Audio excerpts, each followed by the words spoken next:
Último bloque de Vamos las Chicas y ahora sí vamos a abordar un tema que pasa muchísimo más de lo que uno se entera, porque a veces estas personas que tienen estas situaciones que vamos a detallar ahora, por ahí no lo dicen. Estamos hablando de este caso de Cris Morena, que venía sufriendo un acoso de hace mucho tiempo.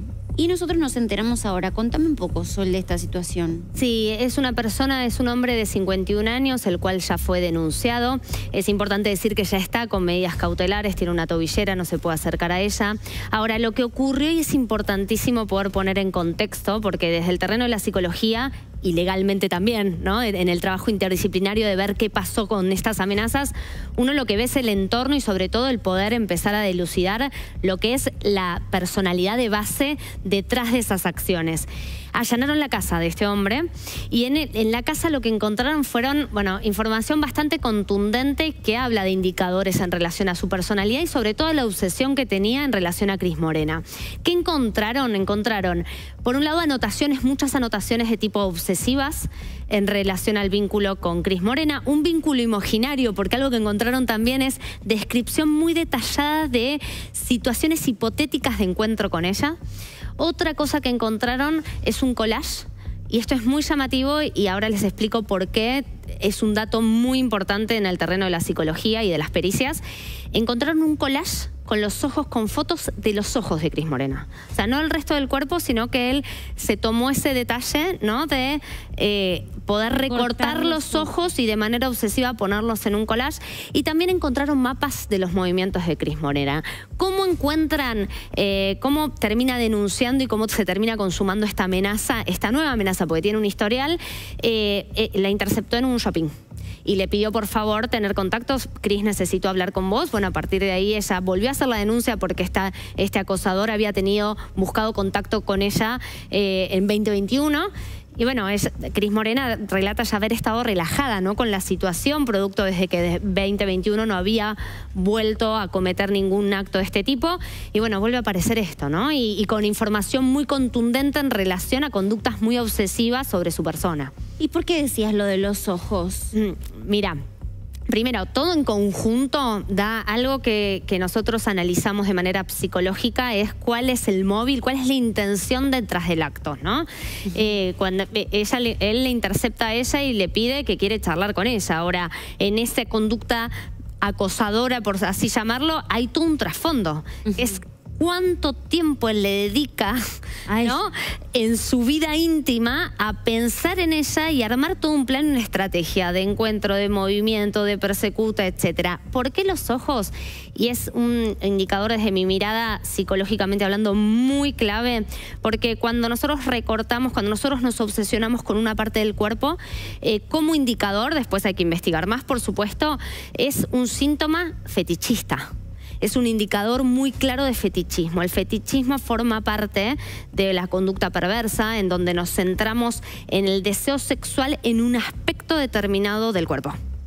Entonces, fetichista puede ser, y quizás lo escuchamos hablar, los pies, un espacio, ¿no? El mirar los pies. El fetichismo lo que busca es el deseo sexual arraigado a una parte particular y que no necesariamente tenga un componente sexual per se, ¿no? Y bueno, acá llama la atención que él haya armado un collage con sus ojos, específicamente con sus ojos. Es decir, que ahí eso marca de trasfondo una posible obsesión sobre esa parte del cuerpo de Cris y todo lo que después fue construyendo y se vio en sus anotaciones de encuentros imaginarios, de lo que él quería al verla, etcétera, etcétera, ¿no? Es una locura porque si no hay una investigación, si jamás se hubiera enterado Cris Morena que existía está bien, ya había tenido un contacto, pero digo, si no iba un poquito más y denunciaba y daba con el paradero de este hombre, una persona que se muestra así, digamos, con ese nivel, con ese grado de obsesión, ¿hasta dónde pueden llegar estos personajes? Es que si estamos hablando de un trastorno, de una perversión, ¿sí?, de un trastorno de personalidad en donde esté la perversión como personalidad de base, puede llegar a cualquier riesgo. Digo, corre riesgo su vida si nosotros no podemos cuidarla y mantenerla en un contexto. Y no nos olvidemos que este acosador ya había sido denunciado en 2021. Tuvo una probation en relación a ese acoso que había sufrido Cris Morena en ese momento. Y ella lo que relata es que ya estaba tranquila. Digo, ya 4 años después, una vez que tuvo la probation esta persona, o sea, que de alguna manera tuvo una consecuencia en su acto, Cris Morena ya estaba de alguna manera tranquila que no iba a ocurrir y vuelve a aparecer. Porque ¿qué ocurre en estas personalidades? Que la obsesión no cesa. Claro. Y la obsesión, independientemente, como no hay conciencia de enfermedad, no hay un remordimiento del hice mal, estuvo mal, no hay culpa, lo que ocurre es que esa persona cumple la probation, pero luego no hay una elaboración de la culpa y entonces rectifico mi conducta porque entendí que yo estaba mal. No está todo ese proceso. Entonces la obsesión sigue creciendo por dentro hasta llevar de vuelta a impulsar ese acto, ¿no? Pero estas personas pueden, digamos, recapacitar en el sentido, en el contexto de que esto está mal, de que es invadir la individualidad del otro, o tienen como una traba. Supongamos, por todos los indicadores no podemos diagnosticar porque no tenemos elementos suficientes, pero suponiendo que es una estructura perversa de personalidad, no hay conciencia de enfermedad. Y no, ¿qué quiere decir que no hay conciencia de enfermedad? Que esa persona no siente culpa y no siente remordimiento por sus actos. Entonces, por más de que cumpla penas y que haga una probation, en este caso como un 2021, después no está el remordimiento que implica la rectificación de la conducta. Y entonces, lo cual sigue siendo un riesgo. Claro, sigue siendo un riesgo, por más que el hombre ahora tenga una tobillera y que esté controlado, o sea, en cuanto se termina eso, vuelve a ser un riesgo para la persona. Por eso, y acá hay algo muy importante. Primero, detectar que no estamos en el terreno de la psicosis, de la locura, para hablarlo en términos llanos, y que estamos en un terreno de la perversión, donde hay un deseo sexual y es alimentado y hay una obsesión sobre una persona con ese tipo de condimentos, ¿no? La perversión dentro del ámbito jurídico no es una estructura de personalidad inimputable.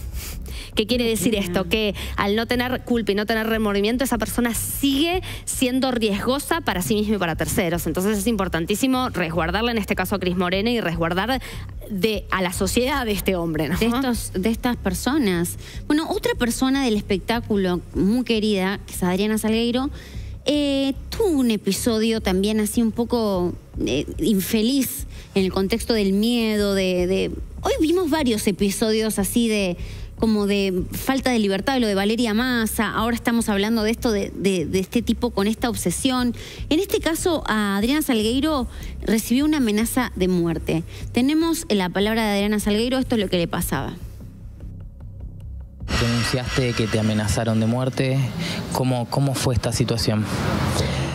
Yo estaba transmitiendo por TikTok el programa de radio que hacemos habitualmente acá.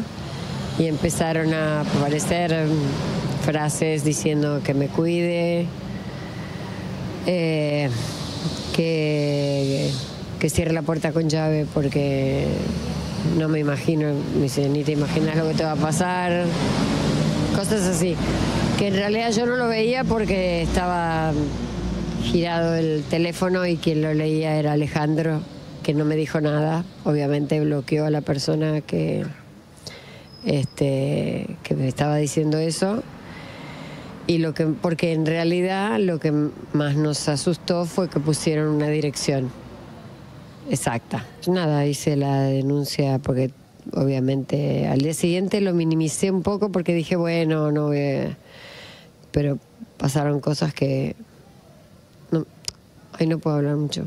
No puedo hablar, pero aparte de que me hace mal, pero se están investigando cosas, porque pasaron más cosas. ¿Este fin de semana ocurrió otro hecho? Ayer. ¿Estás asustada? Sí. Me dijiste que localizaron ya a esta persona. ¿Tiene antecedentes? No puedo hablar de eso. No puedo hablar de eso. ¿Pero es alguien que tenés algún vínculo del pasado, que lo conocías previamente? No tenía la menor idea de quién era, ¿no?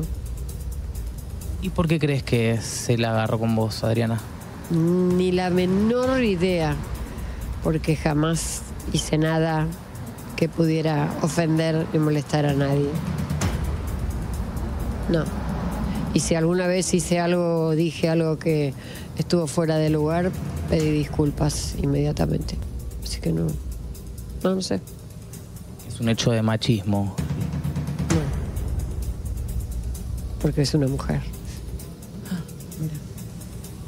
Es todo lo que te puedo decir. Terrible, terrible, porque aparte la ves en las facciones a Adriana Salgueiro tan amorosa Muy siempre, con pánico. Con pánico, y aparte lo que contaba al final, que es una mujer. Entonces digo, estas obsesiones, este juego, también hay algo ahí, ¿no? En que el otro sienta miedo. Hay algo de la perversión y como del poder en el otro, como que es como que se retroalimenta, ¿no? Bueno, acabas de dar un indicador de la conducta perversa, que es esto, ¿no? Que es que lejos de darme culpa, el sufrimiento, el dolor, el pánico, el miedo en el otro, me genera placer. Entonces ese es el condimento que el perverso, el alimento que constantemente va nutriendo para nuevas amenazas y para llegar a las últimas consecuencias. Hay un dato súper importante que da Adriana en la nota, que es la dirección. Claro. Porque, digo, nosotros las amenazas muchas veces tienen otro fin. No es el fin del perverso, de la conducta no persecutoria y demás, sino que puede tener más que ver con un fin más jocoso, más de, bueno, le voy a dar miedo, pero más desde un chiste de mal gusto, por supuesto, pero sin ningún componente de llevar al acto esa amenaza. Claro. Ahora, acá cuando te ponen una dirección, cuando ponen datos concretos, ya hay una conducta persecutoria muy clara, ¿no? De generar miedo, de que esto deja de ser un chiste, de que hay una posibilidad de concreción. Y viste que ella dice, bueno, no quería hablar mucho, pero da a entender que hubo bastantes situaciones y que en la investigación hay elementos que apuntan a una amenaza con posibles consecuencias, ¿no? Así que es importante que ella lo ponga sobre la mesa y que busque ayuda. Y sí, la verdad es que me quedé choqueada porque no la había visto la palabra de Adriana Salgueiro y digo, wow, ¿hasta dónde se llega con la locura? Bueno, muchísimas gracias por venir hoy y participar en nuestro Vamos las Chicas de día jueves. Sol, siempre es tan importante tu testimonio, lo que tenés para contarnos desde otro lado, de la mirada del espectáculo, desde un lado mucho más psicológico, mucho más profundo. Así que muchas gracias por venir. Gracias a ustedes. Y nosotros ya con una pata en el fin de semana, ya está, pónganse la pantufla 4 de la tarde, corten ahora el día y vayan a disfrutar el fin de semana. Mañana a las 2 de la tarde, como todos los días de lunes a viernes, en Vamos las Chicas. Vamos las Chicas. Sigan con la programación del canal, que lo que viene está espectacular.